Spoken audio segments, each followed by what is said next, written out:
Hi guys, a number of weeks ago we were taking a look at the Urban S21, and in that video we said that for our next feature we'd be taking a look at the S71, and here it is behind me today. So the S21 was more concerned with those that are kind of like on a budget, the lower end of the scale, but the S71 is at the opposite end of the spectrum, so we're looking at higher end sort of features. This tends to be regarded as the flagship to the series.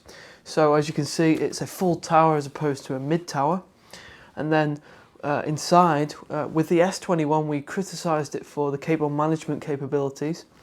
With the size of the chassis and the features that we've got built in there, the cutout at the top of the motherboard tray, we can feed the CPU power behind, and cable management is of course going to be a lot better. Inside we've got different features, like for the hard disk drive storage. That's slightly different, a little bit more higher end in that regard. We've got another cooling fan at the top, and just in general we've got higher end sort of features. For a silent sort of case, you would expect insulation, and with this case you do get that. So you can see there over just behind the case we've got the insulation on the side panel. On the alternate side panel we've also got a thin layer of foam just to help keep those noise levels to a minimum. So we're now going to go inside the case, we're going to take a look at all the features, and we'll hopefully give you a verdict at the end and show you what the S71 is all about. At the front of S71 we've got this front panel which doubles up as a door. You can see there we've got this brushed aluminium type finish on it, and it really does look quite nice. The Thermaltake logo is at the bottom. Now this door pivots on the left hand side, so there you can see there are 3 hinges there. We don't have any insulation foam on the inside, which is a little bit of a disappointment, but we do have 3 rubber pads there, soft pads, to cushion it as it closes. Opening that up, we have 3 5 1/4 bays, and you can see that the covers have this latch which allows you to remove the cover from the outside of the case. And beneath that we have a 3.5 inch adapter cover, and that also has that latch so that you can remove it. So you could potentially use that as something like a card slot reader. Now in this lower section we have this panel which is removable. This is a handy little air filter which you can take out and clean. Now you just need to drop the latch down and you can take that out, and that obviously will have the tendency to build up dust on the inside of that because it's a front intake with the pressure. Now that front intake is a 200mm cooling fan, and it is capable of 600 to 800 RPM. Now the front panel connectivity is split into 2 sections. On the front side here we have a combination of 2 USB 2 ports, headphone and the microphone jacks, and then 2 USB 3 ports, and those are via the internal motherboard header. Further back we have the power and the reset button. We've got a fan controller which allows you to switch between low and high speeds, and then further back we've got that docking station to allow connectivity for 2.5 inch and 3.5 inch drives. Further back, still at the top, we've got this perforated mesh section which gives you the ventilation for another 200mm cooling fan, and again that's going to operate between 600 and 800 RPM. We've also got this handy removable filter at the back which slides out, and you can take that out and clean it. Now I'll just remove this top panel so you can see the fan. There we go, that's the 200mm cooling fan, and that is positioned to be an exhaust. Now many of you are asking on the case reviews whether such all-in-one coolers will fit within certain cases. We've got the H100i in position at the moment. Now the middle mounting holes fit perfect, but unfortunately the edges will not line up with the mounting holes on the S71. So you'll only be able to fix in 4 screws there. Now in terms of the thickness, you can see that's the cooling fan which I've removed, and it's actually thicker, the cooling fan, than the radiator, so it will fit within the fascia when you've got it placed on top. You will have to have the cooling fans mounted on the inside of the case though. Onto the side panels. For the prominent side, as you can see, this is very much a plain steel panel. There isn't any features that will stand out, you know, there's no window or anything like that. But on the alternate side, we do have a prominent sort of convex, which will give you a little bit more room for cable management, you know, with your cables threaded behind and routed behind that motherboard tray. So I've removed the two thumb screws, there's two on either side.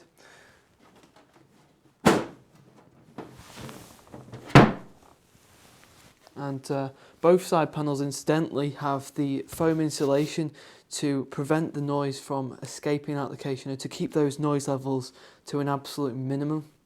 You can see there the thickness of it. And there we go, that's our ATX system which we've pre-installed inside there. We do have the ability for eATX, but we don't actually have a system for that. We've got the XL ATX, and then the next one down is ATX. As you can see though, we've got lots of space there. There is plenty of space for your cable management in order to keep it really nice and tidy. Okay, we'll now move in for a closer look at all the features and the components. And we'll start by taking a look at the power supply. Now underneath that power supply, you don't actually get any rubber mount. You did get it on an S21, which is a bit of a strange thing. It should be on the S71, with it being a higher end model. Obviously we want that rubber for anti-vibration and also to prevent any scratching, because you don't want to scratch your case, you don't want to scratch your power supply. So a little bit of a disappointment there. Next to that, we've got the space there for mounting a 140 or a 120mm cooling fan. And all of that section is covered by a removable filter, which you can take out and clean.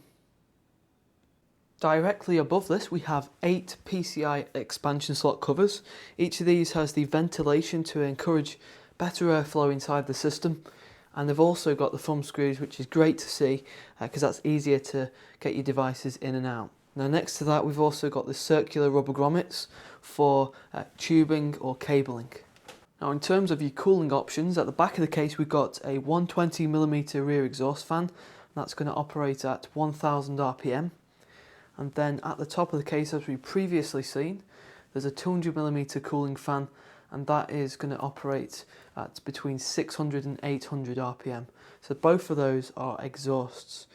And also at the top you can see there's mounting holes, and you can go for, you know, your 200mm in place right there now. You can take that out, you can put in dual 140s or dual 120s. Over on the other side of the case towards the front we've got 3 5¼ bays.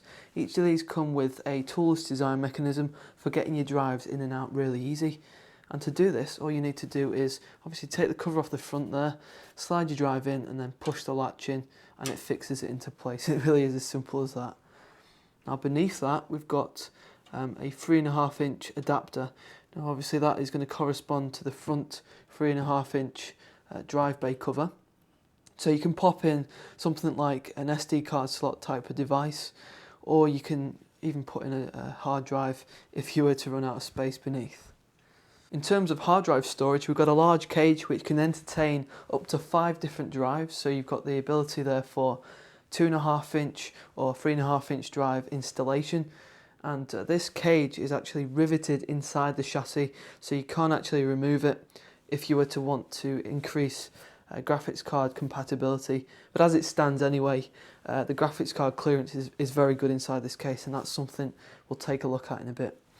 Now to get the drive into there, I'll just take one of these cages out. We've already installed one there, but as you can see, for the 3.5-inch installation, you just drop your drive in and you need to apply the screws to the sides there. And then for the 2.5-inch installation, you just need to pop your drive in, and there's screw holes there on the underside, you can see, and those just need applying, and then obviously just slots into the cage like that. We're now going to explore your clearance options inside S71, and we'll start by taking a look at the CPU cooler clearance. As you can see here, we've got the Noctua NH-U12P, which is 158mm in height. You can see there that it is pretty tight in terms of the distance between the top of the heat pipes and where the side panel would be. Now Thermaltake actually claimed there would be 160mm of clearance, and I do reckon you'll be able to get away with that. So, you know, some of the flagship coolers like the D14, Thermaltake Silver Arrow, there'll be no problem fitting these inside here. Now we mentioned earlier that the graphics card clearance is very generous. As you can see here, we've got the XFX 7970 Double D version, and this is approximately 10.5 inches in length. So in total clearance there, we've got around 13 inches, so that's going to give you ample space for anything that's currently on the market. Around the back of the motherboard tray, with the clearance between the back of the tray and the side panel, we've got approximately 1.5 centimeters. So that should give us enough and sufficient space in order to get the cable management up to scratch. As you can see here, we can thread the cable up to the CPU power. So that's nice that there's a cutout at the top of there. And you can see that in general, because of the cable management grommets and because of that clearance and the hooks that are provided for your cable ties, we're able to keep it nice and tidy, and we can keep that the cables tucked away from the front of the case so that airflow is unrestricted. Okay guys, as a final clip, we're going to take a look at how loud the case fans are inside S71. And to do that, we're going to take the microphone off, get it as close to each of the fans as possible, just to give you a rough gauge, a rough estimate as to how loud they are when they're powered up. Now we have got two 200mm fans, and then we've got the rear exhaust, which is a 120. And I'll just power the system up now.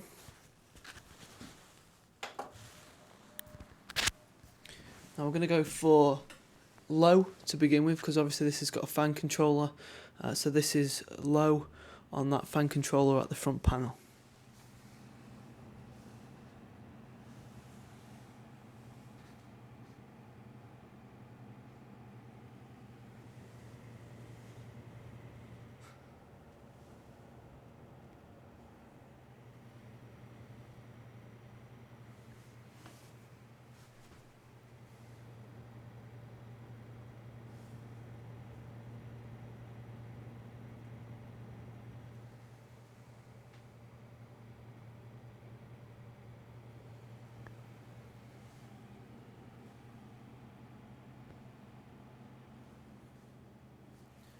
Okay, we're going to ramp it up to the high setting.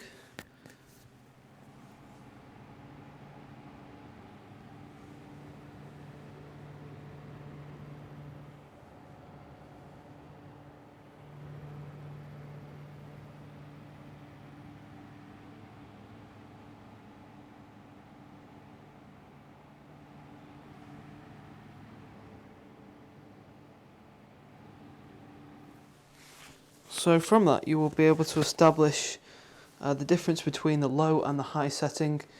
When we were in the low setting, it was sort of noticeable in terms of the volume levels. When you've got that side panel on, it's probably going to be a lot lower. But when we've got it on high, it is particularly noticeable. It may well even be disruptive for some people. Just depends on your personal preference, because obviously sound levels are quite subjective. So there you have it guys, that's the S71 full tower. It's the top end model within the Urban series.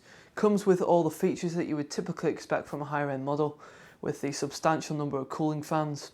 Has the support for the higher end kit, big CPU coolers, long graphics cards, and an assortment of different hard disk drive storage for 2.5 inch, 3.5 inch drives. Got the fan controller up at the top for low and high end speeds.